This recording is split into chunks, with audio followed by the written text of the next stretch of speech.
Tanker हटाओ यहाँ से। टैंकर हटवा बोलो, टैंकर हटा। गुरुदेव जय गुरुदेव। प्रभु का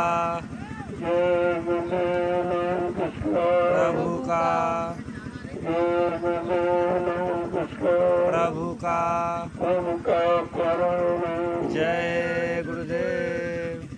जो आदमियों को ड्यूटी लगा दो, जो आश्रम में है उनको कोई जरूरत नहीं लेना, किसी को प्रसाद नहीं मिलेगा।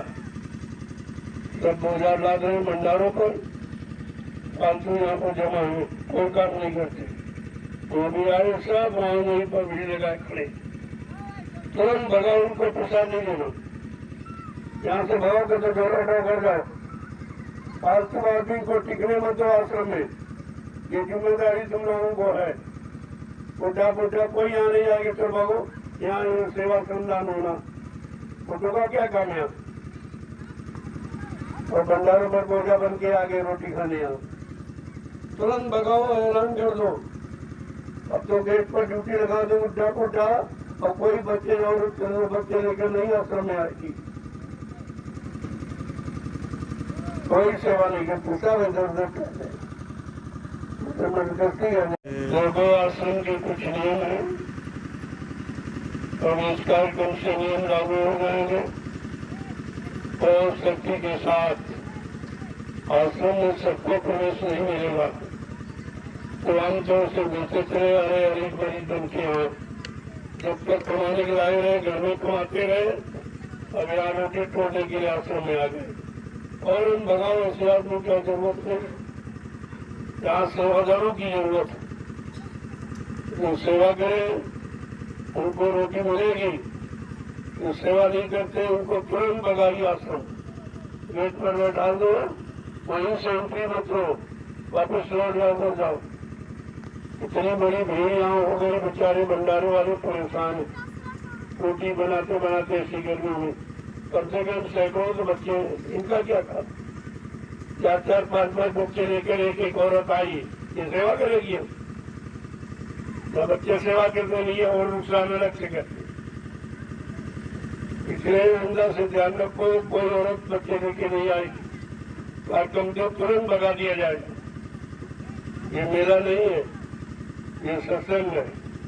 ना बच्चे सत्संग सुनने देंगे, न सेवा करने देंगे, न भजन करने देंगे। इनको कन्हैया मतलब जय गुरुदेव। और वहाँ खड़े हो जाओ आगे। अब कोई प्रवेश नहीं लेगा, उनको वापस कर दो। जो आश्रम में रहे उनको किसी प्रसाद नहीं देंगे, कोई प्रसाद नहीं मिलेगा किसी को। जैसे हम इंतजार करते रहते हैं कि जब प्रसाद बने तो चलो वहां से प्रसाद ले लो, ये कुछ नहीं होगा। जो सेवा मेहनत करेगा उसको प्रसाद मिलेगा, बाकी को नहीं किसी को। प्रसाद साथ के कार्य सब बंद कर देंगे, कोई प्रसाद नहीं। 10-10 बार 15-15 बार आते प्रसाद लेने के लिए, और सेवा हुआ कुछ नहीं करना। जय गुरुदेव। ये संत मत है, रामसेवक भैया को मना कर दिए, नहीं चल पा रहे, रो रहे, तब भी रो रहे। बहुत सावधानी के साथ रामसेवक तुम्हें आओ, तुम्हारा स्वास्थ्य ठीक नहीं है, यहाँ आइए हमारे पास यहाँ बैठो। कहाँ आके बैठो, स्वास्थ्य है तुम क्यों करते, तुम जितना कर रहे हो उतना बहुत। ये तो कोई करने वाला नहीं है, कोई जिम्मेदार नहीं है। सब इसी तरह के और मस्ती करने आते आश्रम में। तो संत मत हो, बहुत सोच समझ कर आने रहने की जरूरत है। अभी मैंने कोई नियम नहीं लगाया, कोई सख्ती नहीं की है। मैं देख रहा हूँ यार बहुत मनमानियां होने लगी, कोई सेवा करके खुश नहीं है। सब रोटी खाने आए हो, नहीं मालूम कितना बड़ा कर्जा लाद रहे हो। यहाँ लाखों लोगों का अन्न आता है, उस अन्न की रोटी बनती है। तुमको हजारों जन्म देकर भी ये कर्जा नहीं अदा कर पाओगे रोटी का। इसलिए अगर सेवा नहीं करनी यहाँ मत आओ, यहाँ जरूरत नहीं है। बिल्कुल सब जोड़ो, कोई ढील डाल नहीं होगी। अभी तक जो रहा तो रहा, आइंदा कोई औरत बच्चे को छोटी बच्चे लेके नहीं आएगी, क्योंकि यहाँ न तो वो सेवा करती है न उनके बच्चे सेवा करते हैं। ये पता तुमको ऐसी गर्मी में रोटी कैसे बनाते जो लोग, उनसे पूछो बेचारे कितनी बड़ी तपस्या करते हैं। अब तुम यहाँ घर में ताला बंद करके आगे चलो वहां से रोटी खाएंगे, और कोई कह दो एक सरकार 7 साल लोग रोज के रोज ड्यूटी लगाओ रोटी बना, कोई नहीं जाता। यहाँ भी सेवा नहीं करना है, भंडारे की सेवा नहीं करना, कभी रोटी खानी, तो मैं तुरंत लिस्ट बना दूंगा। जो सेवा नहीं करता उनको भंडारे रोटी नहीं मिलेगी। तो क्या झोला उठाओ अपने घर जाओ, यहाँ रहने की बिल्कुल जरूरत नहीं है। बहुत ढील देके मैंने देख लिया, सिवाय बिगाड़ के कुछ नहीं होगा। सब मनमानी तरीके से यहाँ रहना चाहते हैं अपनी इच्छा से। ये सराय नहीं है, आश्रम है। आश्रम की कुछ मर्यादा है। अभी मैंने सख्ती नहीं की, नियम नहीं बनाए, इसीलिए तुम ये सब कर रहे हो। जिस दिन सख्ती कर दूंगा यहाँ दिखाई नहीं दोगे। हमको ये भीड़ भाड़ की आवश्यकता भी नहीं। हमको चुने हुए सेवादार चाहिए जो सेवा करे, सत्संग सुने और भजन करे। हमको ऐसे लोगों की जरूरत है, फालतू लोगों की बिल्कुल जरूरत नहीं। जब अच्छे बच्चों से बिल्कुल दिखाई नहीं देंगे ना, अगले कार्यक्रम से बिल्कुल सब हिदायत रहेगी।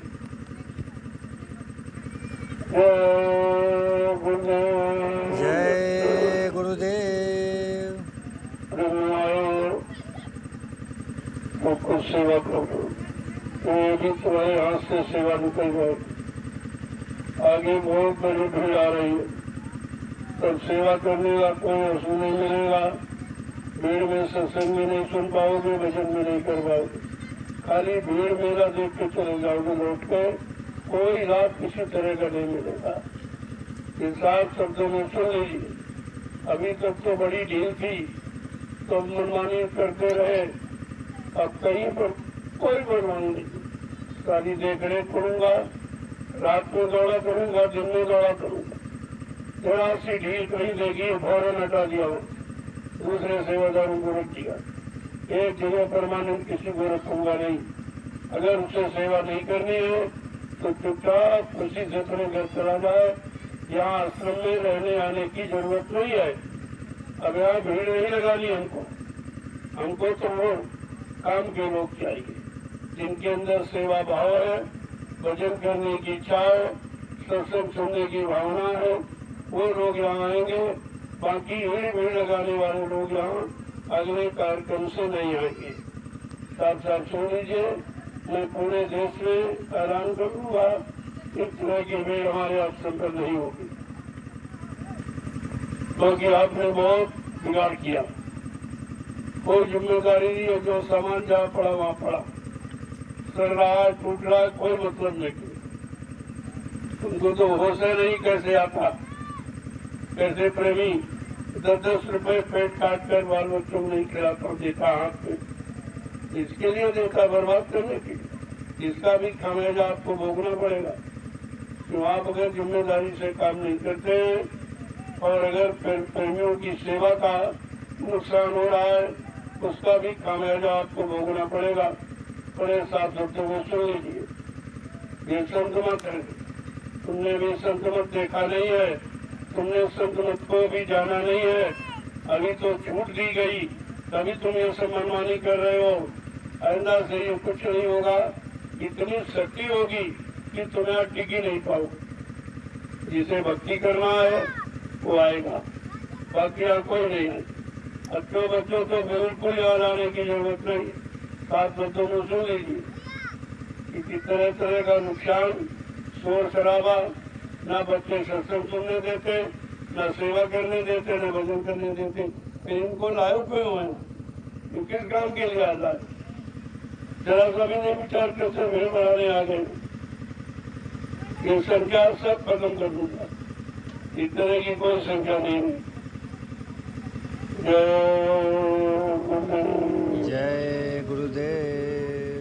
सत्संगों को चाहिए कि सेवा भाव से आए, और सेवा करके अपने घर को चले जाओ। जितने दिन के लिए आए हो लगन के साथ सेवा करो और घर चले जाओ, क्योंकि ये सेवा का मौका आगे नहीं मिलेगा। अब दिन पर दिन भीड़ बढ़ती चली जा रही है, लिहाजा सेवा करने का अवसर नहीं मिलेगा। फिर आपको पछताना रोना पड़ेगा। तुम्हारे पाप कर्मों की अदायगी का दूसरा तुम्हारे पास कोई साधन है नहीं, और जो ये बनाया गया तुम्हारी समझ में भी नहीं आ रहा। तो सोचते तो वो ऐसे चलना, ऐसे नहीं चलता रहेगा। इसका भी समय निश्चित है। समय आने पर केवल भजन रह जाएगा, बाकी ये सब खत्म हो जाएगा।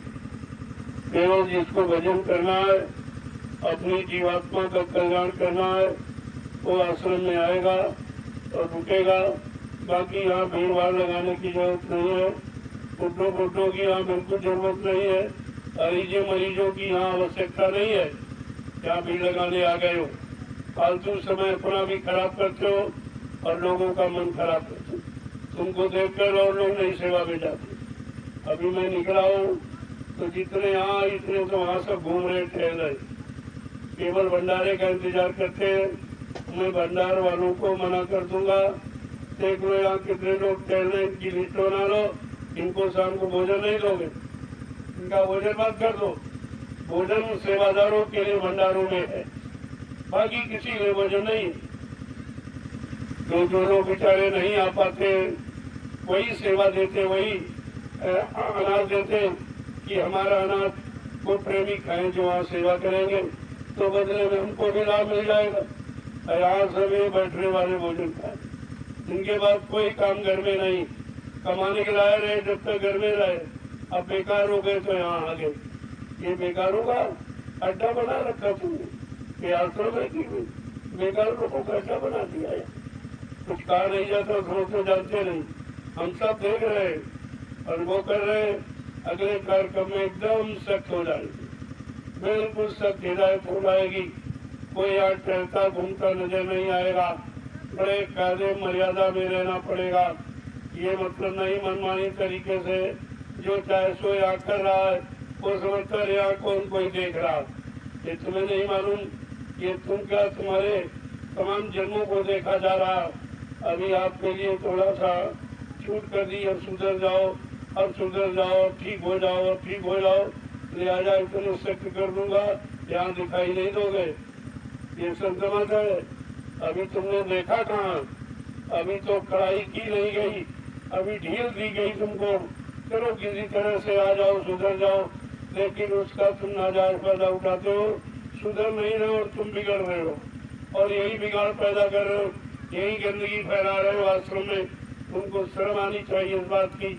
ये आश्रम मर्यादित है, ये ज्ञानाश्रम है, यहाँ लोग ज्ञान के लिए आए हैं। ये ज्ञानता फैलाने के लिए, दुष्कर्म करने के लिए आए हो। तुम्हें नहीं पता कि आश्रम में क्या लिखा। अब यह शक्ति के साथ इस आश्रम की व्यवस्था कर दी जाएगी और यहाँ इतने नियम कानून लगा दिए जाएंगे, तुम्हारा प्रवेश लेना मुश्किल हो जाएगा। तब ये आश्रम की मर्यादा रहेगी, ऐसे रहने वाली नहीं। जब कोई समय खराब आता है तो ये कहा जा रहा भजन करो, सेवा करो, भजन करो, तुम्हारा खराब समय टल जाएगा। लेकिन बात ये कहने में समझ में नहीं आती। जब कुदरत डंडा लगाएगी तो दर्द समझ में आएगा। फिर यहाँ एक भी बात सुनी नहीं जाएगी। मैं आज 12 साल से बराबर सारे हिंदुस्तान को संदेश दे रहा हूँ कि आगे का समय बहुत खराब, इतना खराब है तुम बर्दाश्त नहीं कर पाओगे। इसलिए उस खराब समय आने के पहले अपने में सुधार कर लो। जो कुछ किया सो किया उसको बोल जाओ। अब मतलब यानी कोई इस तरह का काम मत करो कि कुदरत के द्वारा तुम सजा पा जाओ। कुदरत तो नहीं छोड़ेगी, अभी वो इंतजार कर रही है महात्माओं पर। उसने छोड़ दिया है कि आप कहते थे हम लोगों को ठीक कर लेंगे, सुधार लेंगे, तो तुम्हारा सुधारने का समय भी धीरे धीरे जा रहा है। ये सुधरने वाले नहीं है, ये कुदरत की मार खा के सुधरने वाले हैं। लिहाजा अब अपना आप हाथ ढीला कर दीजिए और मैं इनको ठीक कर दूंगा। चंद मिनट में ठीक कर दूंगा। कुदरत के पास सारी व्यवस्था। ये तो यहाँ से ढील है, इसलिए तो कोई देख नहीं रहा, कोई सुन नहीं रहा, कोई समझ नहीं रहा जो तुम कर रहे हो। ये तो देखा जा रहा। मैं भी निकला हूँ, जितने लोग यहाँ सेवा कर रहे उतने वहाँ खड़े और वो इंतजार कर रहे कब प्रसाद बटे आ जाए। अभी 2-3 आदमी को लगा दूंगा कि फौरन लौटा दूंगा प्रसाद और रोटी को देना ही नहीं, मुझे बच जाएंगे। हम रोटी बंद कर दो और प्रसाद बिल्कुल नहीं दूंगा। कहता ही 2-3 बार प्रसाद खाते मस्ती जहाँ घूम रहे को समझते रहे तो कौन बाबा देखते, इनको क्या दिखाई देता, बूढ़े हैं, इनकी नजर कमजोर हो गई, ये कुछ नहीं देख पा रहे। ये मनमानी तरीके से जो सोच रहे हो ये तुम्हारा कुछ होने वाला नहीं। मैं अभी आखिरी बार ये समझा रहा हूँ, अगले कार्यक्रम से सख्ती कर दी जाएगी। इतनी पाबंदी हो जाएगी कि तुम आश्रम में कदम नहीं दे पाओगे। आना तो बहुत दूर रहा, इसमें कदम नहीं दे पाओगे। चाहे कि जिले का हो चाहे प्रांत का हो, कोई हो, ये सब के लिए नियम होगा। आसपास के जिलों को तो और सख्त कर दिया जाएगा कि तुमको आश्रम के अंदर प्रवेश नहीं, तुम बाहर टिको। आश्रम में नहीं, बाहर टिको बाहर, क्योंकि तुमको सेवा करना नहीं। ये आसपास जिले के कितने लोग आए, ये सब बाहर की टोलियां आ रही, बाहर जिलों की प्रांतों की टोलियां आ रही, यहाँ तो कोई नहीं आ रहा। 1-2 जिले के बस, बाकी सब घूम रहे कि कार्यक्रम होगा सबसे पहले पहुंच जाऊंगा, वहाँ जगह घेरूंगा, लोगों को रहने नहीं दूंगा, लोगों को बैठने नहीं दूंगा। अब ये तुम्हारी चाल यहाँ चलने वाली नहीं है। तुरंत पूछा जाए कि जिले को, ये 6 जिलों के लोगों को तुरंत आश्रम के बाहर अपनी व्यवस्था बना के रुको, अन्यथा अपने घर। तुम्हारी यहाँ जरूरत नहीं है। तुम्हारे घर इतने लोग आ रहे हिंदुस्तान के, जब कोई अपने घर आया आता तो उसकी व्यवस्था की जाती कि तुम्हें सबसे पहले आगे ठहर जाओ। यहाँ सब जगह यहाँ मतलब यानी घेर रहे थे, किसी को घुसने की जगह नहीं देते और झगड़ा अलग से करते कि हम यहाँ के हम वहाँ के। ये तुम्हारी एक भी नहीं चलेगी, मैं तुरंत निकाल के बाहर करूँगा। ये पहले सोच लीजिए, सोच समझ के आना, नहीं तो घर में रहना। यहाँ जरूरत नहीं है। जो हमें काम करना था वो काम हो गया, सारे हिंदुस्तान में प्रचार हो गया, जानकारी हो गई। अब फालतू भीड़ लगाने की जरूरत नहीं है। भीड़ से कभी काम हुआ ही नहीं, भीड़ कभी काम करती ही नहीं है। भीड़ तो देखने दिखाने की होती, और भीड़ से कभी मथुरा में कितनी भीड़ लगी, कुछ काम हुआ, सब भाग गए क्यों। ऐसे यहाँ भीड़ ये नहीं लगेगी। लेकिन भीड़ वाले ये सोच लो, अब तुमको उस तरह से मनमानी करने का अवसर मौका नहीं मिलेगा। कोई भी हो, यहाँ सब बराबर, कोई छोटा बड़ा गरीब अमीर कुछ नहीं। ये बड़े दिमाग से बात निकाल दीजिए। मैं काजू, मैं अधिकारी हूँ, हमारे यहाँ न अध्यक्ष न मंत्री न अधिकारी न भटकारी कुछ नहीं है। ये मैंने व्यवस्था रखी ही नहीं है। अगर सत्संगीपन है तो ठीक है, सेवादार सेवा का भाव है तो ठीक है, भक्ति का भाव है तो ठीक है, अन्यथा यहाँ आने की जरूरत नहीं है। मैं भीड़ लगाने नहीं आया हूँ।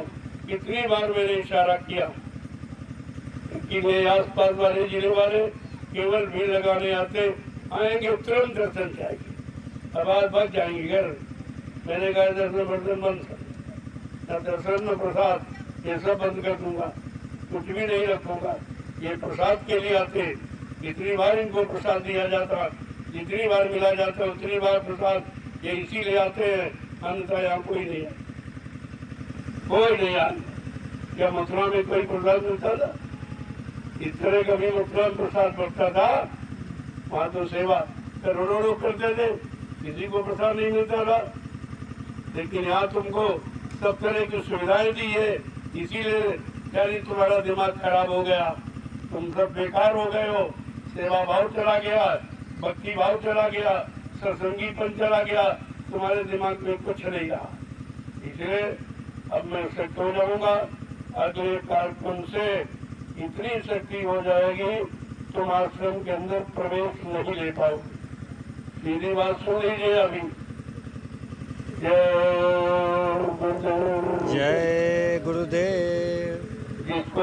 सेवा करनी है, भक्ति करनी है, सत्संग सुनना है, अमल करना है, सत्संग के अनुसार अपने आप को अच्छा बनाना है, वो तो आश्रम में आएगा। आश्रम इसीलिए खुला ही है सबको अच्छा नेक बनाने के लिए, सबको चरित्रवान बनाने के लिए और सबके अंदर भक्ति भाव भरने के लिए ये आश्रम बना हुआ। इसलिए इसका नाम है जय गुरुदेव आध्यात्मिक ज्ञान आश्रम। ये आध्यात्मिक ज्ञान का भंडार है। यहाँ तुम्हें शारीरिक ज्ञान में नहीं, न बैठने का ज्ञान है, न रहने का ज्ञान है, न खाने को कुछ भी तो शरीर तुम्हें नहीं है। अभी आध्यात्मिक ज्ञान आश्रम की तो कोई बातें नहीं लागू हुई, अभी तो मनमानी तरीके से रह रहे हो ना। जिस दिन आध्यात्मिक ज्ञान आश्रम का नियम लागू हो जाएगा, यहाँ बहुत कम लोग दिखाई देंगे, बहुत थोड़े लोग जिनको वास्तव में आध्यात्मिक ज्ञान प्राप्त करना अपनी जीवात्मा के कल्याण के लिए कुछ करना है, कुछ सोचना है, उनके लिए आश्रम में बनाया गया है। अभी तो उसका नाम हमने केवल रखा है, काम तो शुरू किया नहीं, अब आगे उसका काम शुरू करने वाले हैं। इसलिए पहले से मैं सचेत कर रहा हूँ, एक चेतावनी दे रहा हूँ कि इस तरह की व्यवस्था एकदम अपने दिमाग से निकाल दीजिए और बदल दीजिए और अपने अपने घर में रह के भजन करो। आश्रम में आने की जरूरत नहीं, यहाँ कोई आवश्यकता नहीं है तुम्हारी, क्योंकि जितना बनाते हो उससे ज्यादा बिगाड़ते हो। नुकसान बहुत होता है, इतना नुकसान हो रहा है जिसकी कोई सीमा नहीं। कैसे प्रेमी मैं बाहर निकलता हूँ, 10-10, 12-12 घंटे बैठता हूँ, प्रेमियों से मिलता हूँ, तो प्रेमी 10 रुपए निकाल के देता है। कितनी मेहनत का ये पैसा, और तुम इसको आराम का समझते हो। तुम्हारा भाव ही नहीं है, तुमने कभी 2 पैसे दिया नहीं है, दिया है तो इस भाव में नहीं दिया। इधर उधर की कमाई नंबर 2 की क्या करके आए हो और उससे बचने के लिए आने देते हो, तो ऐसा भी नहीं, उनका उससे बचाव नहीं होगा। ये मोटी बात सुन लीजिए, जब तक तुम्हारा चरित्र अच्छा नहीं होगा, तुम्हारा खान पान अच्छा नहीं होगा, तुम्हारे भाव विचार अच्छे नहीं होंगे, तब तक संत मत का कोई लाभ तुमको मिलने वाला नहीं है। बड़े साफ शब्दों में सुन लीजिए, ये काल मत नहीं है कि मनमानी तरीके से आए और किया और चले गए, हो गया तो ऐसा कुछ नहीं। इसलिए मैं आज अंतिम शब्दों में कहना चाहता हूँ कि आगे की व्यवस्था सख्त होने जा रही है। अभी से आप सचेत हो जाओ, अन्यथा आपको वापिस लौट के घर जाना पड़ेगा, आश्रम में प्रवेश नहीं मिलेगा। सीधी सादी बात सुन, इतना सामान गायब होता है, कौन ले जाता? बेचारे वो तो देने आते, एक तुम हो तो चुरा के घर ले जाते, कि गया कहाँ सामान? इतना सामान प्रेमी बेचते और सब गायब हो जाता, दिखाई नहीं गई। क्योंकि जो आते हैं वो चोरी करने ही आते, उनका आश्रम में आने का कोई मतलब नहीं, केवल सामान चुराना और चुरा के घर ले जाना। ये नहीं मालूम है, इससे 100 गुना तुम्हारा नुकसान हो जाएगा। एक बीमारी जानलेवा आ जाएगी और सब समेट लेके चली जाएगी। तब तुम्हारी अकल ठिकाने हो जाएगी कि आश्रम के सामान की चोरी का परिणाम कितना बुरा। अभी तो समझते हो कोई देख नहीं रहा, अरे सब देखा जा रहा, और तुम उठा रहे हो तब भी देखा जा रहा, लेके जा रहे हो तब भी देखा जा रहा। मौका इसीलिए कि अब भी सुधर जाओ, अब भी सुधर जाओ, जाग जाओ, चेत जाओ। नहीं, कुदरत अगर ठंडा बजा देगी तो रहने के काबिल नहीं रहोगी। इस बात का ध्यान रखिए। मैं आज हिदायत दे रहा हूँ, आगे कानून एकदम सख्त हो जाए। इस तरह की भीड़ भाड़ नहीं, इस तरह की मनमानी व्यवस्था तुम्हारी नहीं होगी और मनमानी तरीके से कोई यहाँ रहेगा नहीं, और चरित्रहीनता बिल्कुल दिखाई नहीं देगी। हाँ, जरा सा भी अगर पकड़ा गया तुरंत पुलिस के हवाले कर दूंगा और या तो मार के यहाँ से भगा दूंगा। ये सीधी सादी बात अभी सुन लीजिए, अभी से आप ठीक हो जाओ, तुम्हारे लिए ज्यादा अच्छा। जय गुरुदेव। इन प्रेमियों को सेवा करना, जिन प्रेमियों को भजन करना है, सीखना, भजन कैसे किया जाए, सुमरन कैसे किया जाए, ध्यान कैसे किया जाए, इसके लिए 1 महीने की साधना शिविर लगाई जाए। सावन के महीने में 1 महीने का एक ट्रेनिंग सेंटर होगा। इसमें साधना की ट्रेनिंग होगी। सुबह 4:30 बजे घंटा बजेगा, तुरंत एक टोली घूमेगी, कोई सो तो नहीं रहा।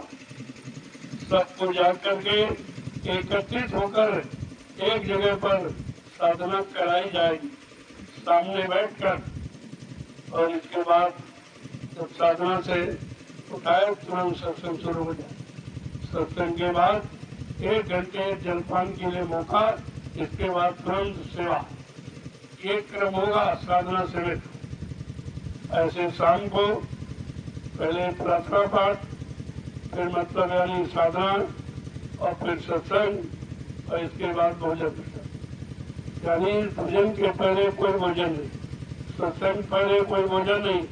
तुम भोजन करके बैठोगे, नींद आ जाएगी, सो जाओगे। अभी तो तुम कुछ कर नहीं पा रहे हो। अरे जो तरीका है भजन का, वो तरीका तो तुमने भी सीखा नहीं, न तुमने अपनाया है। अपनी मनमानी तरीके से तुम भजन करना चाहते हो, तुम्हारे बस की बात है? बगैर दया के भजन कोई कर देगा? कोई नहीं कर सकता। जा पर दया भरी सतगुरु की, कोई हुए निहार, और बाकी फंसे खाल की जान। इन पर सतगुरु दयाल की महान दया कृपा मेहरबानी होगी, वो भजन कर सकेंगे, वो जीवात्माएं जगेंगी, अपने घर पहुंचेंगी। बाकी सब हजारों जन्मों के लिए फिर यही नरकों में चले जाएंगे।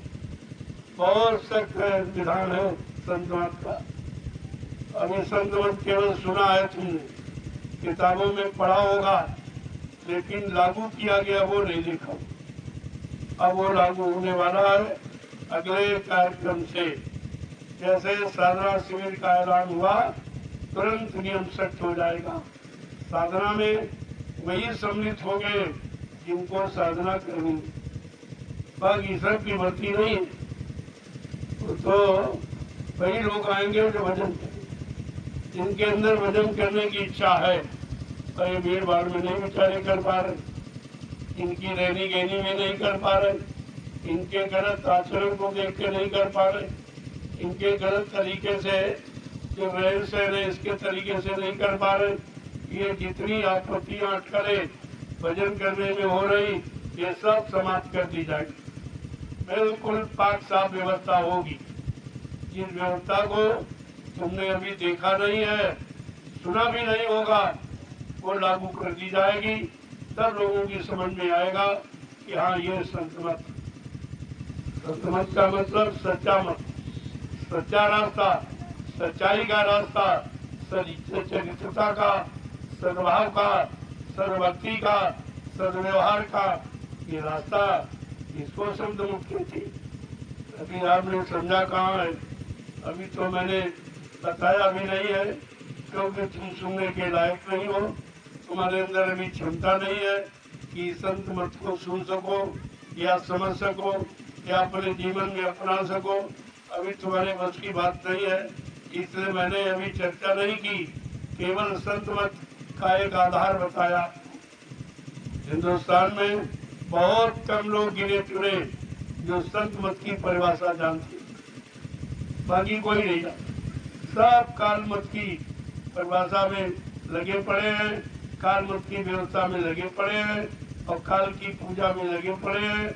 लिहाजा उनकी जीवात्मा का कल्याण न कभी हुआ न होगा, क्योंकि काल कभी दयाल का काम नहीं कर सकता, काल कभी जीवात्मा का काम नहीं कर सकता, काल कभी पाप कर्मों में माफी नहीं दे सकता। ये काम काल का नहीं है, ये काम है दयाल का। तो तुमने में दयाल को समझा ही नहीं कि दयाल किसे कहते। अब धीरे धीरे तुम्हारे सामने चर्चा की जा रही है, क्योंकि आगे समय आ रहा है दयाल का। ये काल की व्यवस्था समाप्त होने वाली है। लोगों के कानों तक अभी खबर पहुंचा तो की है, लेकिन उनको विश्वास नहीं है। वो बेचारे काल दयाल में अंतर करना नहीं जानते। उन्हें मालूम नहीं काल किसे कहते, दयाल किसे कहते, इसलिए उनकी समझ में नहीं आ रहा। लेकिन जब काल जाने लगेगा और दयाल डंडा लेके पीछे पड़ेगा तब समझ में आ जाएगा कि काल बड़ा है कि दयाल बड़ा है। काल का काम क्या, दयाल का काम क्या। तीन युगों से काल की व्यवस्था यहाँ चल रही, काल ने कब्जा कर रखा है। अब दयाल इस काल को भगाना चाहता है और अपनी व्यवस्था को कायम करके जीवों को सुख शांति प्रदान करना चाहता है। सबके अंदर भक्ति की भावना, सबके अंदर चरित्र की भावना, सबके अंदर शाकाहारी सदाचारी ब्रह्मचारी बनने की भावना, इसको कहते हैं दयाल मत। ये दयाल मत अभी आपने सुना ही नहीं कुछ, न तुमको मालूम है और न किसी ने बताया, क्योंकि ये जानकारी किसी के पास है नहीं। तो धीरे धीरे आए हो तो समझने की कोशिश करो। जब तक वो समय आए तब तक अपने आप को सुधार लो, ठीक कर लो, अन्यथा आपको उल्टे मुड़ के वापस जाना पड़ेगा। यही बात समझ ली। फिर यहाँ किसी तरह की कोई माफी, कोई छूट नहीं होगी। अभी ये छूटे तो चल रही और तुम छूट करना जाए फायदा उठा रहे। तुम दोनों तो कुछ जानते नहीं है, हम जो कर रहे हैं कोई नहीं जानता। अरे तुम कर रहे हो, तुम ही नहीं जानते हो और देखने वाला सब देखता। वो सब जान रहा तभी तो आगाह कर रहा, तभी तो चेतावनी दे रहा कि अभी समझ जाओ, सुधर जाओ, आगे का समय बहुत खराब, माफी का नाम नहीं होगा। यानी बेटा बाप को माफ नहीं करेगा, ऐसा सख्त कानून होगा सतयुग का। तो सतयुग की व्यवस्था होगी, यानी मतलब बेटा बाप को माफ नहीं, भाई भाई को माफ नहीं। ऐसा नहीं है, अभी आपने वो देखा नहीं है। यहाँ तो मनमानी देखी है, यहाँ गंदे काम और गंदे भाव विचार करने वाले को प्राथमिकता मिली है, समर्थन मिल रहा है। तुम समझते हो यही अच्छा है। अरे अच्छा जो है वो तुम्हारी भी समझ में कहाँ आ जा रहा, जब इनका भी घड़ा नहीं भरा है। इसलिए ये मौका है, इस दिन घड़ा भर जाएगा, उठ जाएगा तो हजारों जन्मों के लिए ये सब नरकों में चले जाएंगे। इनका कहीं ठिकाना नहीं हुआ। बड़े बड़े राजे महाराजे बादशाह आज धनी मानी आज भी नरकों में पड़े, जमराजा की जूतियों की मार खा रहे, वहाँ कोई बचाने वाला नहीं। तुम्हारी क्या हस्ती, तुमने अभी वो समझा नहीं है। जिन्होंने किया वो अभी भोग रहे और तुम जो कर रहे हो तुम्हारा भी तैयार हो रहा। चिंता मत करो, सबका समय निश्चित है। सुख सदा रहता नहीं तो दुख का भी अंत है, ऐसा नहीं है। जहाँ सबको समय दिया जाता है और सबका समय निश्चित है, उस समय के अनुसार आप कर रहे हो मनमानी, लेकिन धीरे धीरे वो समय तुम्हारा खत्म हो रहा और जैसे पुण्य कर्म क्षीण हो जाएगा तुरंत आपको पुण्य छेड़े मृत्युलों के फिर बार बार इसी मृत्युलोक मंडल में 4,84,00,000 नरकों की योनियों में मार खाना पड़ेगा। तब आपकी अकड़ ठिकाने हो जाएगी। कि महात्मा तो बहुत समझाते थे, बहुत कहते थे, लेकिन हम अहंकार में, गरुड़ गुमान घमंड में, पद के लालच में हमने किसी की बात सुनी नहीं, किसी की बात मानी नहीं। ये तो लेकिन फिर पछताए हो इसका, सारा समय पछताने में निकाल दोगे और पछताने से कुछ होता नहीं है। तो कर्म की सजा आपको भोगनी ही पड़ेगी। इसलिए कर्म न हो, बुरे कर्म न करो, गंदा खान पान न करो, गंदे विचार अंदर न लाओ, गंदा मन मत मकान बनाओ। उसके लिए पहले से आपको जानकारी दी जाती। ये जो सचेत किया जा रहा, ये जगह जगह कार्यक्रम पूरे हिंदुस्तान में 12 वर्ष से अभी चलाए गए। 10 जुलाई 1952 से 2012 वो समय निगरानी चलाया, बताया गया, जानकारी दी गई। अब जब तुम भूल गए तो फिर आपको 12 वर्ष से पुनः जानकारी फिर दी जा रही। अब माफी का अंत हो गया, अब माफी का, अब माफ करने का कोई विधान नहीं रहा, कोई समय नहीं रहा है। सब तुमने यानी क्रॉस कर दिया है। तुमने तो सीमा यानी मतलब लांघ दी है।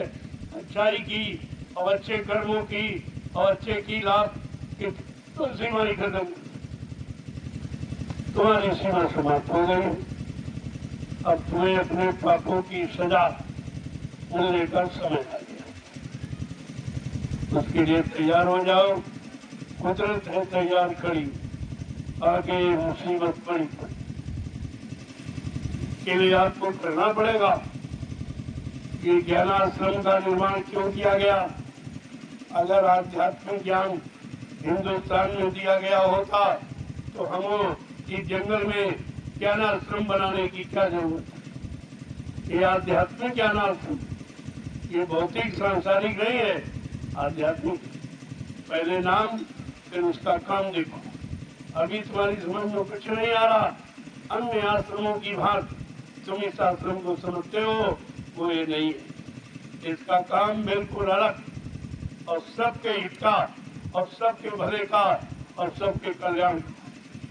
यहाँ कोई पक्षपात, यहाँ कोई भेदभाव, यहाँ कोई जात पंथ का, यहाँ छोटे बड़े का, गरीब अमीर का, पढ़े लिखे अनपढ़ का, हिंदू मुसलमान का, स्त्री पुरुष का, किसी तरह का कोई भेदभाव नहीं है। सबको समान रूप से आध्यात्मिक शिक्षा दी जा रही है और आगे इसी का समय आ गया है। अब आध्यात्मिक शिक्षा की जरूरत है। भौतिक शिक्षा पाकर आप बहुत बिगड़ चुके हो, सब तरफ से बिगड़ गए हो, मन से और तन से और इंद्रियों से और बुद्धि से और चित्त से, यानी सब से बिगड़ चुके हो। लिहाजा आप आध्यात्म की जरूरत, आवश्यकता भारत जैसे धार्मिक देश, इस पर आपको एक बार फिर से विचार करना होगा। जय गुरुदेव। इसलिए प्रेमियों, हर समय के संदेश को नोट करके रखो। ये चीज आपको मिलेगी नहीं, ये किताबों से पढ़ के नहीं कहा जा रहा। ये समाज का देश पर रहने वाले लोगों की करनी का अनुभव करके ये सब बताया जा रहा। राजा की करनी और प्रजा की करनी, दोनों की करनी नोट की जा रही और तब ये संदेश आपको दिया जा रहा। लिहाजा इस करनी से राजा प्रजा दोनों अपने आप को सुरक्षित नहीं रखते, क्योंकि करनी का बल तो अवश्य भोगना पड़ेगा। जिनको आपने भगवान कहा है, भगवान कृष्ण नदी किनारे बैठे थे, उनके पैर में काला निशान था। बहेलिये ने दूर से देखा कि ये हिरने सी आंख सी चमक, जैसे हिरने की आंख चमकती है ऐसा वो लग रहा था। उसने हिरने की आंख समझ के बाण छोड़ दिया। उस बाण ने कृष्ण के पैर को छल कर दिया। कृष्ण बड़ी जोर से चिल्ला पड़े रो पड़े। पहले ने सोचा शिकार हो गया, दौड़ के आया, देखा कृष्ण भगवान रो रहे। हाथ जोड़ के प्रार्थना करने लगा कि भगवान ये अपराध धोखे से हो गया, आप क्षमा कर दें। कृष्ण ने कहा नहीं, कोई धोखा नहीं है, ये कर्मों का लेन देन है। मैंने त्रेता अवतार में तुम मतलब बाली थे, मैंने पेड़ के आड़ से धोखे से तुमको बाण से मारा था। धोखा देकर वो धोखा देने वाला अपराध आज हमारा तुम्हारा अदा हो। जब भगवान को भी अपने बुरे कर्म का फल भोगना पड़ा, ऐ इंसान तो किस गफलत में बैठा, तुझे नहीं मिलेगा। तू किस बेहोशी में है, तुझे कुछ नहीं सज्ञानता में बैठा, तुझे समझ में नहीं आ रहा कि ये कर्म भूमि है। यहाँ जो भी मानव शरीर धारण करके आया और जैसे कर्म किए उसका फल उसको यहीं पर भोगना पड़ा और कहीं इमारत नहीं बनी। यही मरते दम तक वो सारा भोग आपको भोगना पड़ेगा। मरने के बाद नहीं, जीते जी ऐसा नहीं होता। जीते जी तुमने कर्म किए हैं तो जीते ही जी उसका यानी दंड भी आपको भोगना पड़ेगा। मरने के बाद मुर्दे पर दंड थोड़ी दिया जाता।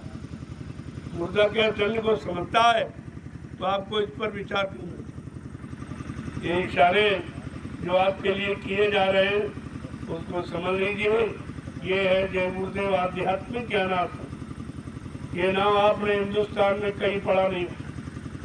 कहीं जाना नहीं होगा, कहीं इस तरह के आश्रम का निर्माण नहीं हुआ। ये विश्व की प्रथम इमारत, ये विश्व का प्रथम आश्रम है जो एक नया रूप आपके सामने दिखाई दे रहा है। और उसका काम भी आप देखें कितना निराला। इस जंगल में मंगल, बंजर भूमि को लेवल बना देना और इस भूमि पर आगे आने वाले भविष्य में जो काम होगा वो सृष्टि में कहीं नहीं हुआ होगा। ये सब आपको देखने को मिलेगा। आप चिंता मत करिए, थोड़ा इंतजार कर लीजिए, ये सब आपको देखने को मिलेगा। जय गुरुदेव, जय गुरुदेव। सेवा में लगे रहो, ये सेवा का फल अवश्य आपको मिलेगा, कोई मिट नहीं सकता है। इस सेवा का फल अभी कोई नहीं जानता है, नहीं तो लोग तुम्हें सेवा का फल लेने नहीं देंगे। ये सब दौड़ करके आगे सेवा करने लगेंगे, आप रह जाओ। इसलिए इनको अभी जगाया नहीं जा रहा, ये तो चुटकी बजाते जाग जाएंगे, लेकिन नहीं। तो दूर दराज से जो लोग, उनको पहले मौका दिया जा रहा, उनको अवसर दिया जा रहा कि तुम पहले आकर सेवा कर लो, ये आध्यात्मिक सत्संग वचनों को सुन लो और भक्ति कर लो और भजन कर लो। ये काम सबको नहीं मिलेगा। आगे आने वाले समय में इतनी भीड़ हो जाएगी, ये अवसर सबको नहीं मिल पाएगा। तुमने अगर भूल की है, तुमने अगर अज्ञानता लापरवाही की, तो तुम भी इस लाभ से वंचित रह जाओ। बात जो मैं सुनने वाला नहीं हूँ, तुमको पहले मौका दिया जा रहा, इस मौका से आप लोग चूक गए तो फिर तुमको बाद में भी मौका नहीं मिले, क्योंकि बाद में उनका नंबर आ जाएगा, तुमको भी ये अवसर नहीं मिलेगा। तो इस बात को बराबर ध्यान में रखिए, इसलिए अपना समय खराब मत। एक मिनट भी तुम्हारा बगैर सेवा के निकलना नहीं चाहिए कि हमने सेवा नहीं कर पाई, क्योंकि शरीर पता नहीं रहे न रहे, ये जवानी रहे न रहे, फिर आप सेवा कब करोगे, कब कर पाओगे? और समय निकल गया तो फिर कुछ नहीं होगा, फिर पछताना रोने के सिवा तुम्हारे हाथ कुछ नहीं लगेगा। आज इस जमीन का सौभाग्य है। कोई सोचता था कि जंगल में कुछ होगा, इस जंगल में कुछ होगा और वो होगा जो कहीं नहीं हो रहा। ये तो लोगों की समझ में भी नहीं आ रहा, क्योंकि तुम्हारी आंखों में भय मोतियाबिंद, तुम्हारी आंखों में मोतियाबिंद है। तुम्हें ये अच्छा सच्चा काम दिखाई नहीं दे रहा, जनहित का कार्य आपकी समझ में नहीं आ रहा।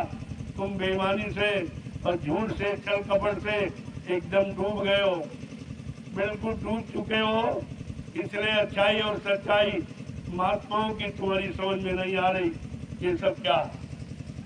जय गुरुदेव, जय गुरुदेव, जय गुरुदेव, जय गुरुदेव। जय गुरुदेव। नाम किसका? प्रभु का, जय गुरुदेव। नाम किसका? प्रभु का, प्रभु का प्यारा नाम। जय गुरुदेव। एक बार जोर से बोलो, जय गुरुदेव। सारा जंगल गुंजारवान हो जाए, प्रभु के नाम की छाप सब पेड़ पौधों में लग जाए, इनमें भी जीवात्मा है, इनका भी उद्धार हो जाए, इनकी योनि बदल जाए।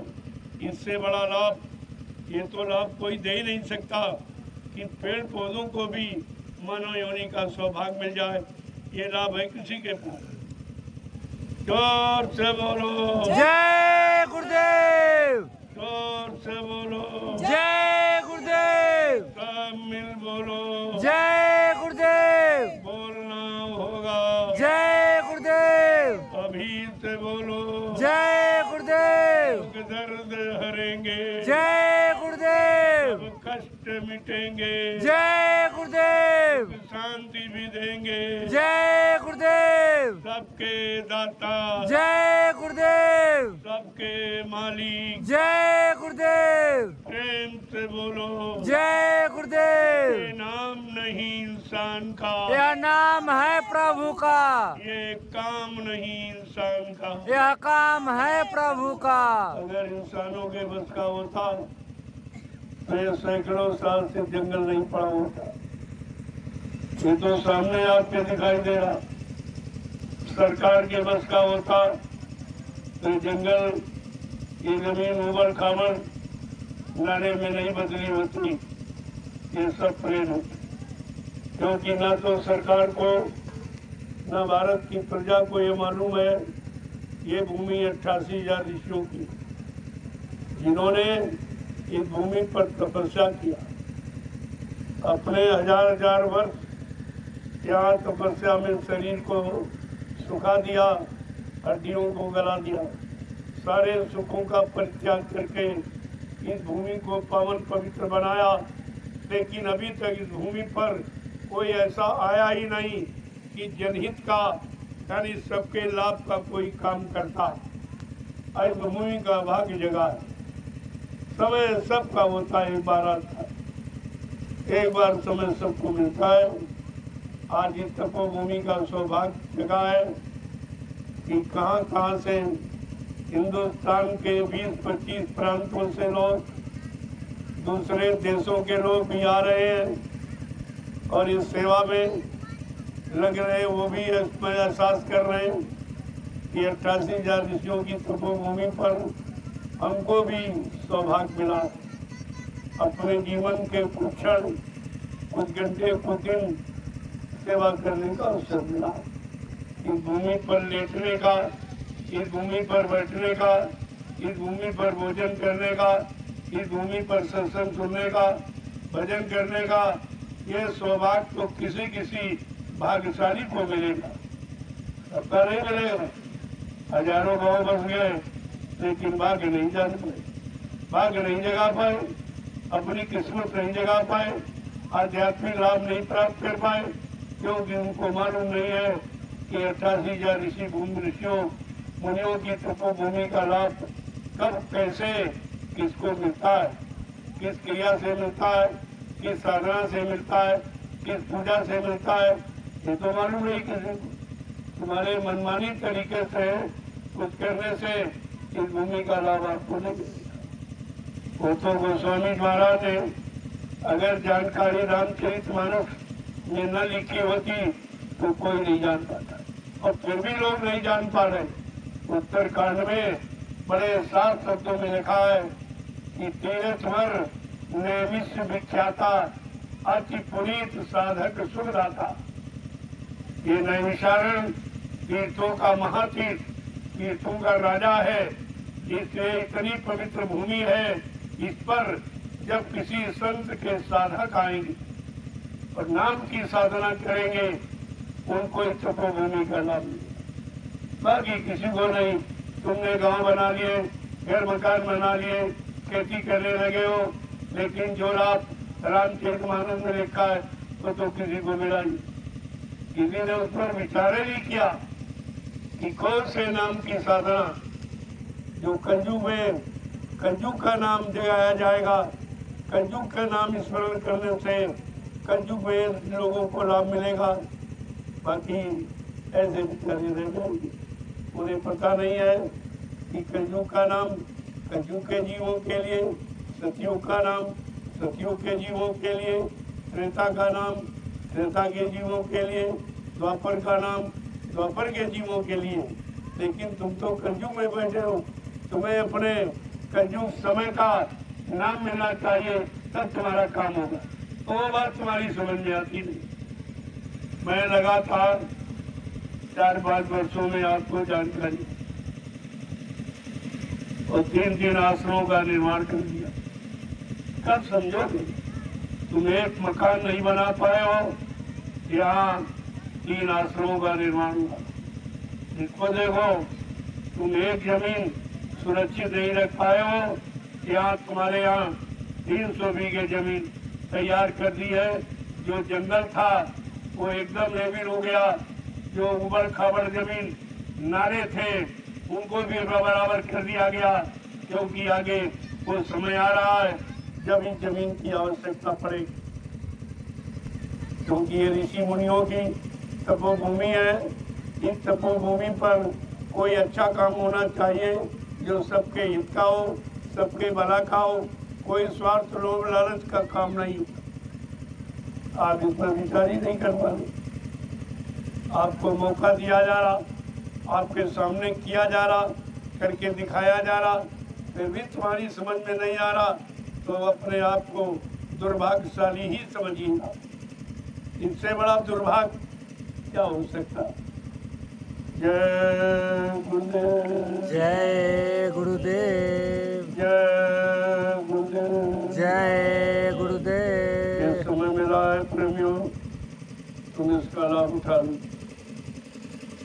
देखने वाले देखते रह जाएंगे, काम करने वाले काम करके अपना काम बना ले। ये हमेशा का रहा चिराग के नीचे अंधेरा, चिराग के नीचे अंधेरा ही रहता। इस बात को मद्देनजर रखिए कि हिंदुस्तान से कितने प्रांतों के लोग और विदेश से, नेपाल आपका पड़ोसी देश है, वहाँ से भी और कई विदेश के देशों से लोग आ रहे हैं। अब की बार गुरु पूर्णिमा में कितने विदेशी आएंगे, ये खबर सब जगह फैल गई कि ज्ञानाश्रम का निर्माण हो गया है, और वो भी आध्यात्मिक ज्ञान, भौतिक नहीं, आध्यात्मिक, सांसारिक नहीं, आध्यात्मिक। इस बात को ध्यान में रखिए। अभी आपकी समझ में अध्यात्म और भौतिक में अंतर करना नहीं आया, तभी तो आप यानी बुराइयों में फंसे हो, मतलब यानी अच्छाइयों से दूर भाग रहे हो। जो करना चाहिए उससे दूर हो, जो नहीं करना चाहिए उसमें लगे पड़े हो। ये सब विचार करना चाहिए। आखिरकार हमें जंगल खरीदने की क्या जरूरत है? क्या हिंदुस्तान में कहीं जगह नहीं है? लेकिन नहीं है, ये तपोभूमि नहीं है, जगह तो बहुत है। मध्य प्रदेश में इतने जगह खाली पड़ी है, इतने पहाड़ खाली पड़े हैं, वहाँ कोई रहने वाला नहीं है, लेकिन वो तपोभूमि नहीं। बात तो तपोभूमि की है। ये नैमिषारण्य, ये 84 कोस की परिक्रमा का मतलब 84 कट जाए, 4 खान 84 लाख नरकों की योनियों से छुटकारा पाने का यही रास्ता है। इसके अलावा किसी भूमि पर ये रास्ता नहीं है। उस बात को तुम समझ ही नहीं पाए, चक्कर लगाते रहे, घूमते रहे, मतलब नहीं निकाला कि 84 कोस की परिक्रमा का मतलब क्या है, इसका अर्थ क्या है। 84 शब्द क्यों आया? 85 86 आ जाता, 80 81 रखते थे, लेकिन नहीं। 4 खान 84 लाख जो नरकों की योनियां बनी हैं, जो हम कर्म करते हैं, वो इतने योनियों में बार बार जन्म लेना पड़ता है। अगर 4 खान 84 लाख नरकों की योनियों से छुटकारा पाना है, तो नैमिषारण्य की पावन पवित्र भूमि पर जब 84 कटने का समय आ जाएगा और यहाँ नाम की साधना की शुरुआत हो जाएगी, तब प्रेमियों की 84 कटेगी। ऐसे घूमने चक्कर काटने से थोड़ी कट जाएगी। तुमने मतलब अभी समझा नहीं है। उसी का अर्थ ये समझाने बताने के लिए और तुम्हारे सामने दिखाने के लिए और करने के लिए इस भूमि का चुनाव किया गया। ये कितनी खराब भूमि देख रहे हो आप। प्रेमी रात दिन पसीना बहा रहे, इतनी कड़ी धूप में जब तुम घर से निकलना पसंद नहीं करते। रात और दिन ये मेहनत कर रहे हैं, कि किसके लिए कर रहे हैं? अरे इस पर भी तो सोचो, विचारो। तुम्हारे यहाँ व्यवस्था बन रही और तुम दूर भाग रहे। बाद में कहोगे क्या बताएं, समझ नहीं पाए, क्या बताएं, लाभ ले नहीं पाए। तो ये क्या बताए का मतलब नहीं है, वो तो बताया समझाया जाना नहीं है। समझोगे तो पछताना पड़ेगा। जय गुरुदेव, जय गुरुदेव, जय गुरुदेव, जय गुरुदेव। देखो आज आपने सुबह शाम दोनों तरफ मेहनत की। ये देखकर लोगों को होश आ जाना चाहिए कि आखिरकार इन लोगों का क्या मतलब। कोई स्वार्थ नहीं, कोई लोभ नहीं, कोई लालच नहीं है, कोई मजदूरी मिलने का, कोई सामान मिलने का, किसी तरह का कोई लोभ नहीं।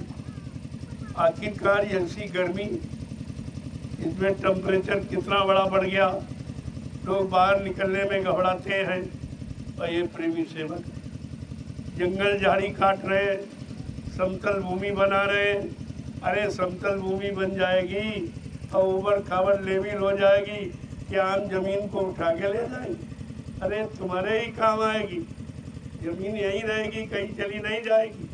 जमीन कोई ले नहीं जा सकता, जमीन पर काम किया जाता है। अगर काम ऐसा कर दिया जाए जो सबका नाम हो जाए और सबके काम आ जाए और सबका भला हो जाए, इससे बड़ा और जमीन का मतलब क्या, ये जानकारी आपको करनी चाहिए। नहीं करोगे तो तुम जानो, तुम्हारा काम जाने। ये आप नहीं कह सकते हो हमको बताया, हम तो आपको करके दिखा रहे। बताने की बात क्या, वो तो किया जा रहा। जो काम तुम्हारे बस का नहीं वो किया जा रहा, जो तुम सोच नहीं सकते थे वो किया जा रहा। आगे कितना बड़ा लाभ वो भी तुम्हारे दिल दिमाग पे नहीं है, वो भी सब करके दिखा दिया जाएगा। आप थोड़ा सब्र करिए, हमको तैयारी कर लेने दीजिए, ये सब तुम्हारे सामने आके खड़ा हो जाएगा। जय गुरुदेव। जय गुरुदेव। जिन प्रेमियों ने अपनी जमीन दी है वो तो सौभाग्य के पात्र हैं, वो आदर्श के पात्र हैं, क्योंकि तुम्हारी जमीन उस काम में लगाई जा रही जो आगे आने वाले समय में लाखों लोग बैठ के भजन करेंगे। यहाँ बैठ के सत्संग सुनेंगे, भोजन करेंगे, लोगों को कराएंगे, सेवा करेंगे। वो भी तुम्हारी भूमि पर ये काम जो तुमने कभी कर नहीं पाया। और पैसा तुम देते ही फ्री तो लेते नहीं, जबरदस्ती नहीं, फ्री नहीं। आज तक पड़ी रही है वो बात अलग, आपने प्रयोग की है, लेकिन अब हमने पैसा देकर मोड़ ली है, तो हमको अपना काम कर लेने दीजिए। झगड़े झंझट मत करिए, क्योंकि कोर्ट का फैसला सच्चा होगा, उसमें आप कुछ नहीं कर सकते। इसलिए आपने लाभ उठा लिया, ज़्यादा अच्छा है। कोई 20 साल से, कोई 25 साल से लाभ उठा रहा, लेकिन हमने मोल खरीदी है और किसी अच्छे काम के लिए है। वो अच्छा काम हो जाने दीजिए, वो भी काम तुम्हारे ही काम आएगा। तुम्हारी यार औलाद बाल बच्चे उसका फायदा उठाएंगे। हम कोई जमीन उठा के थोड़ी ले जाएंगे, लेकिन नहीं तुम समझ पा रहे हो। अपनी संकुचित बुद्धि से आप नहीं विचार कर पा रहे हो, नहीं सोच पा रहे हो, तो हम उसके लिए क्या करें? हम तो करके दिखा रहे, जहाँ किसी के एक इंच जमीन नहीं, हमको जरूरत नहीं है। बल्कि लोग ऐसे धार्मिक कार्यों में लोग दान करते, लेकिन मैं दान भी नहीं देता, मैं मोल खरीदता हूँ, पैसे देता हूँ। ये पैसा अच्छा है, पाक साहब है, इसको कहीं लगा दोगे, तुम्हारे बाल बच्चों की व्यवस्था बन जाएगी और जमीन तुम्हारी अच्छे काम में लगा दी। दोनों तरफ से लाभ है आपको, जमीन का भी लाभ है और पैसे का भी सब कुछ। तो फिर जैसे किस बात है, मैं बगैर पैसा दिए किसी की भूमि नहीं दूंगा। लोगों दान करे, हमने कब मैं दान नहीं, मैं भिखारी नहीं हूँ, मैं मांगने खाने वाला बाबा नहीं हूँ, मैं दान मान नहीं लेता, मैं मोल खरीदता। आपको पैसे दूंगा और ये कमाई इतनी पाक साफ, ये शाकाहारी सदाचारी लोगों की कमाई है जो आपको दूंगा। जहाँ लगा दोगे वहाँ लाभ मिल जाएगा। अब आप शराब कबाब में और गलत कामों में लगाओगे तो फिर उससे तो कोई लाभ आपको थोड़ी मिलेगा। ये सब विचार करना चाहिए, आप विचार करना चाहिए। जय गुरुदेव। जय गुरुदेव। जय गुरुदेव। जय गुरुदेव। आपके नाम सारा गाँव का नाम मैंने सारे हिंदुस्तान में पहुंचा दिया, इससे बड़ा और क्या लाभ होता? और तुम करोड़ों रुपए खर्च करके ये काम नहीं करता, क्या ये कब काम किया गया? और बाकी है विदेश तक पहुंच जाएगा। आप देखते जाइए, विदेशी भी जान जाएंगे कि उत्तर प्रदेश में रामशाला गांव सीतापुर जिले में कहाँ पर। ये सब जानकारी लोगों को होगा। आप देखते जाइए, इस तरह का काम हिंदुस्तान में कोई न कर पाया और न कर रहा, न कर सकेगा। जो काम इस जंगल में हो रहा उस पर आप विचार कीजिए। पर थोड़ा परमात्मा ने बुद्धि दी है, बुद्धि का थोड़ा सदुपयोग करो तो सब कुछ आपको मिल जाएगा। सब तुम्हारे लिए हो रहा, तुम्हारे लाभ के लिए हो रहा, तुम्हारे बाल बच्चे औलादों को लाभ देने के लिए हो रहा। यहाँ कोई ऐसी व्यवस्था नहीं है जो किसी का नुकसान। और आप नहीं समझ पा रहे हो, और आप नहीं समझ पा रहे हो, वो बात अलग है। जय गुरुदेव, जय गुरुदेव, जय गुरुदेव, जय गुरुदेव। धार्मिक कार्य में जिन लोगों ने अपनी जमीन दी है, मैं उनकी लिस्ट लगवाऊंगा। ये धार्मिक कार्य में किन किन प्रेमियों ने अपनी जमीन का सहयोग किया। पैसा तो ऐसे लोग दान देते तब लिखवाते, हम पैसा देकर भी लिखवाएंगे आपका नाम कि आपने ऐसे समय पर इस भूमि का उचित सहयोग किया है जब इसकी आवश्यकता देश को पड़ेगी। ऐसा नहीं है, वो लिस्ट लगेगी। जब विदेशी आएंगे देखेंगे नहीं कैसे कैसे लोग थे जिन्होंने ऐसे अच्छे काम के लिए अपनी भूमि दी है, तो कितना बड़ा आपका नाम होगा, तुम्हारे बाल बच्चों का कितना बड़ा नाम होगा। अभी तो तुम समझ ही नहीं पा रहे हो, तुम बहुत छोटे दायरे से इसको समझ रहे हो, इसलिए हमारी बृहत व्यवस्था के बारे में आपको भी जानकारी नहीं हो पा रही। ये कैसा काम होने जा रहा। अब की बार गुरु पूर्णिमा के पावन कार्यक्रम को देखकर आप खुद ही हक्के बक्के रह जाओगे। मैंने बहुत बार आपको मौका दिया, आस पास के क्षेत्रों में, गांवों में सबको निमंत्रण दिया। किसी प्रधानमंत्री राष्ट्रपति ने काम किया है क्या? मुख्यमंत्री ने तुमको कभी निमंत्रण दिया? इनको चंदा नोट वोट देते हो, महंगाई बढ़ते, टैक्स देते हो। मैं तो आपसे कुछ नहीं लेता हूँ और जमीन ले रहा हूँ भी मोल लेता हूँ। तो ये कितना बड़ा काम आपका होने जा रहा और तुम्हें दिखाई नहीं दे रहा। जो हिंदुस्तान में कोई नहीं कर पा रहा वो काम आपके यहाँ होने जा रहा। तो पहले देखिए, नहीं जंगल में आदमी दिन में आने में डरता था, आज ही जंगल में कितना बड़ा समागम होने जा रहा जिसका सारे हिंदुस्तान में खबर फैल जाएगी, विदेश में भी खबर चली जाएगी। अरे भाई वो रामशाला कहाँ है जहाँ पर इतना बड़ा जनमत एक बियाबान जंगल में आ गया। लोग बस्ती में जहाँ साधन होते रेल मोटर के वहाँ नहीं पहुँच पाते। यहाँ तो कितना बियाबान जंगल है जिसको तोड़ तोड़ के प्रेमियों के बैठने के लायक बनाया जा रहा। आपको खुशी होनी चाहिए कि तुम्हारे गांव में विदेश तक के लोग आ रहे हैं। विदेश जान जाएगा कि रामशाला गांव कहाँ, फिर भी तुम्हारी समझ में नहीं आ। इतनी तुम्हारी बुद्धि पसरा गई, तुम्हें कुछ दिखाई नहीं दे रहा, कुछ समझ में नहीं आ रहा है क्या होने जा रहा। तो समझना चाहिए। अरे तुम नहीं समझोगे तो कुदरत समझा देगी यार, ऐसा मत सोचिए।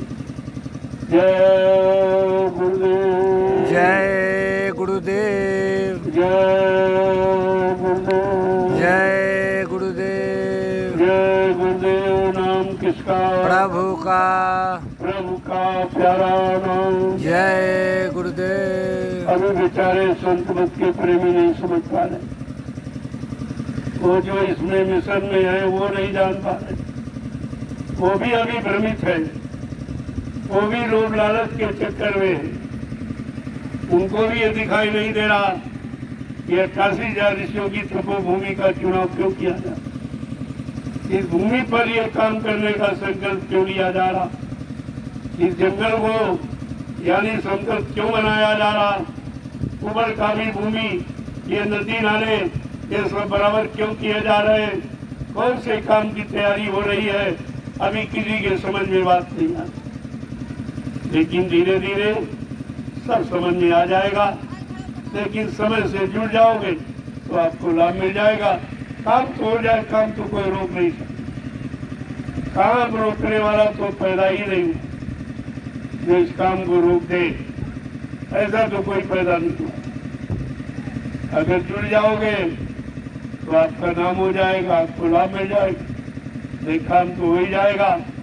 लाभ लेने वाले दुनिया से आ रहे, वो लेके चले जाएंगे, तुम रह जाओगे, बाद में आपको पछताना पड़ेगा। आपकी औलाद आपको भला बुरा कहेगी, समय से काम हो रहा, तुम क्यों नहीं जागे, क्यों नहीं चेते। उबड़ खाबड़ जमीन तुम्हारी मोल खरीद कर समतल बना रहे।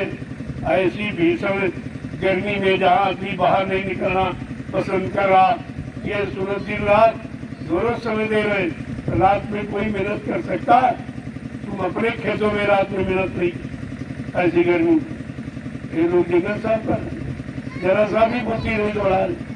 अरे भगवान ने बुद्धि दी है, कुछ तो विचार करो, ये कौन से काम की तैयारी की जा रही है।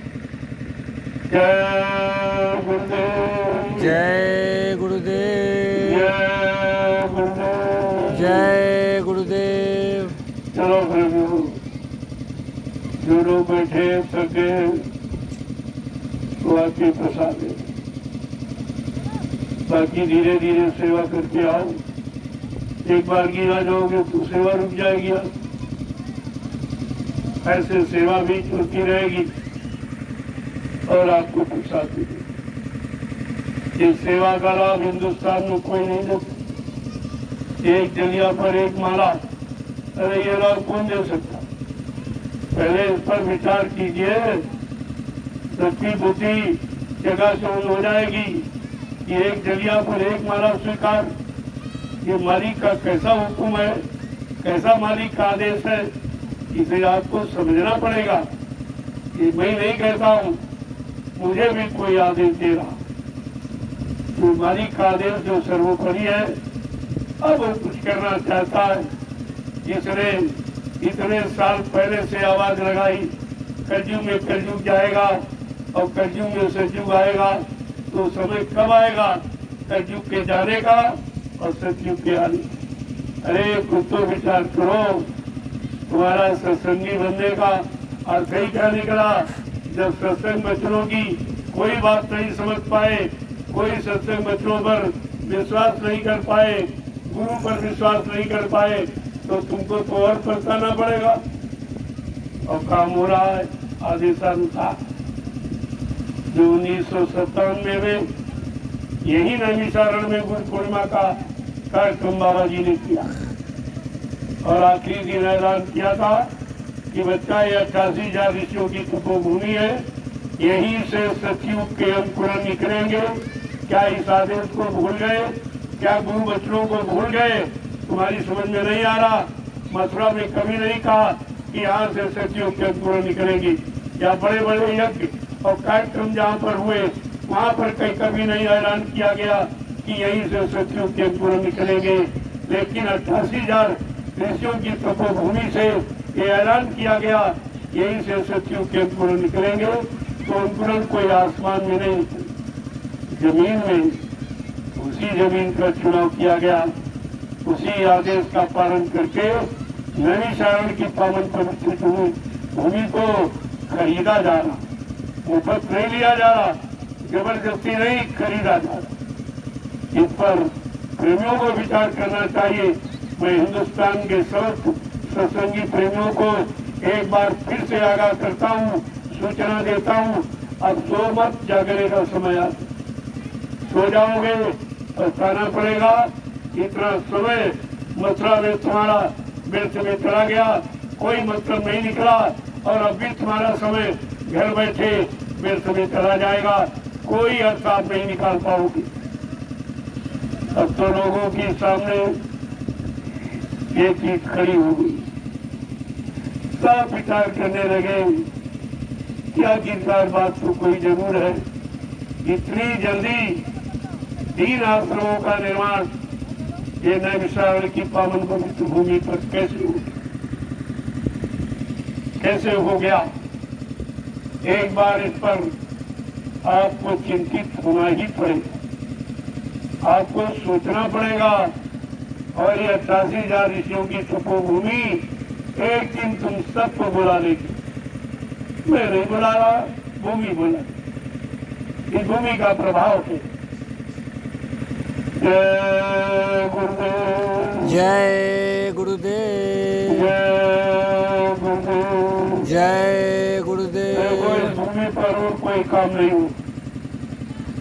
जो प्रेमी इच्छा रख रहे हैं, कोई गलत भाव से मत आना, स्वार्थ लोग लालच के भाव से मत आना। महापुरुष के वचनों का सिद्ध होने का समय आ गया है, उसका इंतजार हम सब लोगों को करना चाहिए। मोटी बात समझ लो, यहाँ कोई कार्यालय कार्यालय नहीं बनेगा, ये कामयाब नहीं होगा, क्योंकि जय गुरुदेव आध्यात्मिक ज्ञानाश्रम, यहाँ ये कार्यालय कराने की बात तो लोग सोच रहे हैं, वो ये सोच बंद कर दी, इससे कुछ काम नहीं होगा। कार्यालय से परिवर्तन नहीं होगा, अध्यक्ष मंत्रियों से परिवर्तन नहीं होगा, स्वार्थ नीति से परिवर्तन नहीं होगा, चुनाव से परिवर्तन नहीं होगा। इन सब बातों को भुला दीजिए और आगे बढ़िए। इन सब से आगे बढ़ो, जो परिवर्तन का समय इनसे नहीं मिला। वो सच्चे ईमानदार, चरित्रवान, शाकाहारी, सदाचारी ब्रह्मचारियों से भारत जैसे धार्मिक धरा पर परिवर्तन हुआ है और होगा, इसे कोई रोक नहीं सकता। बाकी ये किसी नीति से, तुम्हारी किसी बुद्धि की कवायद से कोई कामयाब नहीं हुआ। तो ऐसा कोई विचार रख के मत आइए, मैं ऐलान कर रहा हूँ और ये सब जगह सूचना फैलाती। अगर यहाँ महापुरुष की आवाज के अनुसार आपको काम करने की इच्छा है तो आप आइए, और स्वार्थ नीति नहीं, प्योर परमार्थ नीति का यहाँ काम होगा, न राजनीति का, न स्वार्थ नीति का। यहाँ केवल यानी मतलब परमार्थ नीति के द्वारा ये परिवर्तन होगा, और पहले जैसा ये मार का हिंसा, खून खराबा से परिवर्तन नहीं, वैचारिक क्रांति के द्वारा परिवर्तन होगा। ये आवाज बराबर आप फैला दीजिए, इसकी जरूरत है। अपनी कोई सांसारिक बुद्धि मत करना, दुनियावी बुद्धि से परिवर्तन नहीं होगा, आध्यात्मिक बुद्धि से। तो अध्यात्म से परिवर्तन, भौतिकता से नहीं, भौतिक किसी साधन से नहीं, कोई चुनाव की पार्टी से परिवर्तन नहीं, परिवर्तन संत महापुरुषों के द्वारा होगा। इस बात को आप गांठ बांध लीजिए। जय गुरुदेव, जय गुरुदेव, जय गुरुदेव, जय गुरुदेव। ये जंगल में ऐलान किया जा रहा, ताकि सभी लोग समझ लें और जान लें ये ऐलान 88,000 ऋषियों की तपोभूमि से हो रहा। ये स्वार्थपरता या लोभ लालच या मान सम्मान अधिकार की भावना से नहीं, प्योर परमार्थ की भावना से यह ऐलान किया जा रहा है। आगे वो समय आ रहा, परिवर्तन ऐन कगार पर है, लेकिन जो आपने आज तक किया है ये सब पीछे हो जाएगा। इसको पीछे धकेल दीजिए, इससे कुछ नहीं होगा सिवाय परेशानी, मुसीबत, आपत्ति, लड़ाई झगड़ा, देवी को दुर्घटना के अलावा आपको कुछ मिला नहीं है। महंगाई, गरीबी, बेरोजगारी, टैक्सों की भरमार के अलावा कुछ नहीं मिला है। लिहाजा इस स्वार्थपरता की नीति को पीछे ढकेल दीजिए और परमार्थ नीति को आगे ले आइए, जो संत महापुरुषों की देन है। ये उनकी व्यवस्था, उसके द्वारा काम होगा। सारा हिंदुस्तान जान जाएगा, सारा विश्व जान जाएगा, ऐसा परिवर्तन। जय गुरुदेव, जय गुरुदेव, जय गुरुदेव, जय गुरुदेव। अब आप लोग प्रसाद ले लीजिए। प्रसाद भी हिंदुस्तान में कहीं नहीं, कोई नहीं देता। सब कहते हैं दुकान से खरीद के लिया, क्योंकि प्रसाद कोई बनाना जानता नहीं, तो दुकान से थोड़ी बना के आते। मैंने पूरे हिंदुस्तान में इन 12 वर्षों में लगातार प्रसाद का वितरण किया है और बदले में कुछ नहीं दिया।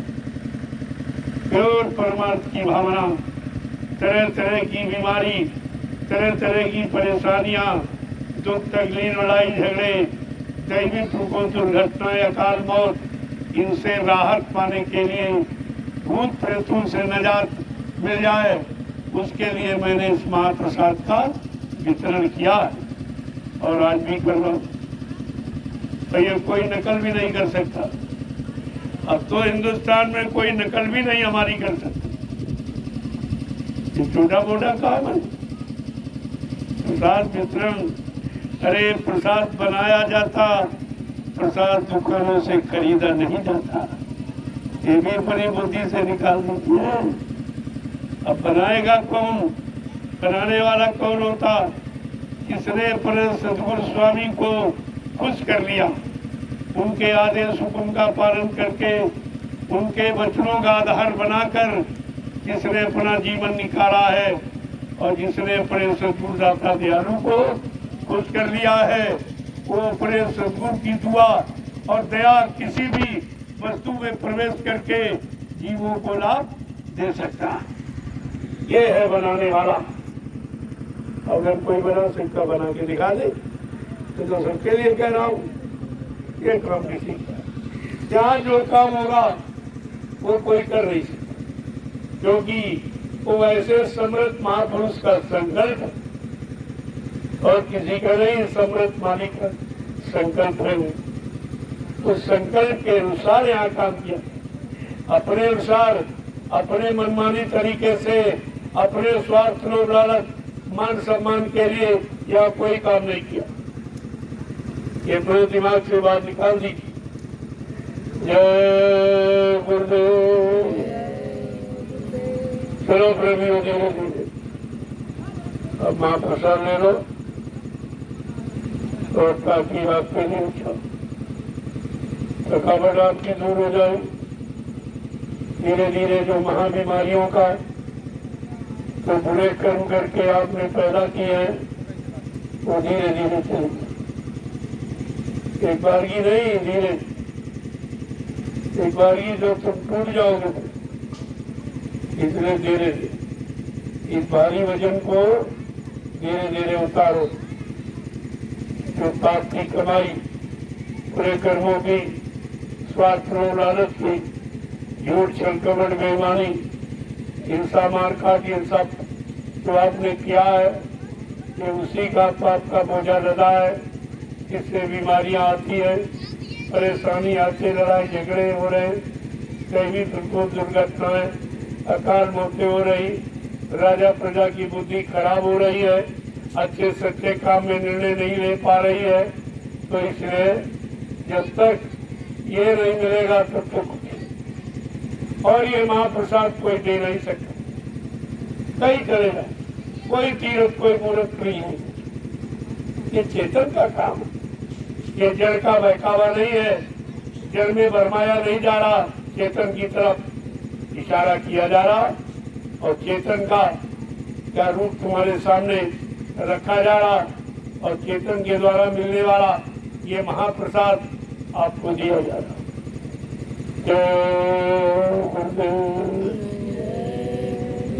चलो करते आप देख रहे हैं आपको कि रात्रि में रात्रि परमात्मा सम्मान सेवा लोग दिन में नहीं करते, ये रात में करते हैं। ये कौन भूमि है, ये कौन से लोग हैं? का ये बाबा जय गुरुदेव जी महाराज के शिष्य, उनके मुरीद हैं, उनके फॉलोअर हैं, जिन्होंने ये सेवा का पाठ पढ़ाया है। उनके अंदर गुरु भक्ति है, गुरु मुक्ता है, इसलिए वो अपने गुरु की महिमा सारे हिंदुस्तान को बताना चाहते हैं। इसलिए प्रेमियों ये काम हो रहा, मैंने समझ लीजिए। चलो चलो जल्दी चलो प्रेमी, अब धीरे धीरे लाइन लगा के प्रसाद ले। ऐसे भगदड़बाजी में नहीं मर्यादा। प्रसाद का मैं प्रसाद कहीं मिलता कहाँ, बहुत मर्यादित चीज है। जय गुरुदेव।